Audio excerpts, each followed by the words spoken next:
Breaking now, President Biden signing a new executive order to boost background checks for gun purchases and calling on Congress to do more to curb gun violence. The president speaking in Monterey Park, California, where a gunman killed 11 people at a Lunar New Year celebration in January. Enough. Do something. Ban assault weapons and high-capacity magazines. I led that fight to ban them in 1994. The 10 years that law was in place, mass shootings went down. Our Republican friends let it expire. NewsNation political editor Chris Stirewalt is with us now. Chris, good morning. Always good to see you. I wanted to start with this. You know, the president's order does not actually change policy, right, but takes steps like encouraging public awareness of red flag laws, directs the attorney general to push the U.S. as close to universal background checks as possible, and also, you know, improve reporting of guns and ammunition lost or stolen, among other measures. But he's fairly constricted in what he can do without Congress. So what's your read on this action? Well, look, one of the secrets in this discussion is that the federal government does a terrible job at the background checks that do exist, right? The delays in processing and all of that stuff.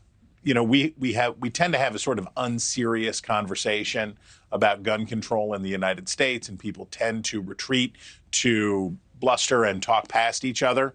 I think what Joe Biden is trying to do here, look, part of it is the expediting the process, pushing the attorney general, trying to clear backlogs, stuff like that. That is within the executive power. The rest of it is window dressing, right? The rest of it is a way to say to the millions of Americans, mostly Democrats, who are frustrated with the lack of movement on gun control, that he cares and wants to do something.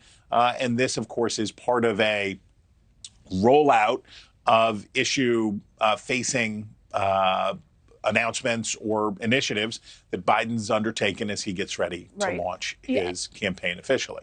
And we know that rising crime, particularly in urban areas, appears to be a big concern for voters. And President Biden recently supported blocking a D.C. crime bill that would lessen penalties for violent criminals. In your mind, is this about the president not wanting to be seen as soft on crime ahead of a likely 2024 run? Well, it's also that that bill was cuckoo bananas. That was the mayor of Washington, D.C., who is no Freedom Caucus Republican. She vetoed it.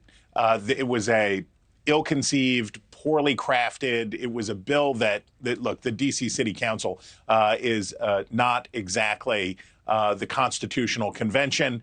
They came up with a law that was, look, it lowered penalties for carjacking. That's not a thing that voters, Democratic or Republican, are saying, yeah, that's a priority for our governments, is to lower the penalties for carjackings. So Democrats want safe streets, too. Democrats want police to do a good job, too.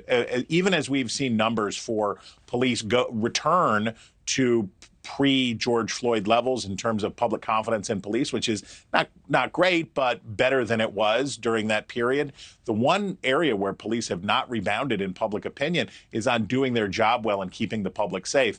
And while it is certainly true that Republicans want to exploit that issue, as we've seen in Detroit, as we've seen with the recall of the prosecutor in San Francisco, as we've seen in the Los Angeles mayoral election, this is a Democratic issue, too. And I think Biden knows the sweet spot there. Chris Stirewalt, as always, thank you for your time and expertise. We'll see you again soon. Thank you for watching. Go to newsnationnow.com to find NewsNation on your television provider. And don't forget to click the red subscribe button below to get more of NewsNation's fact-driven, unbiased coverage.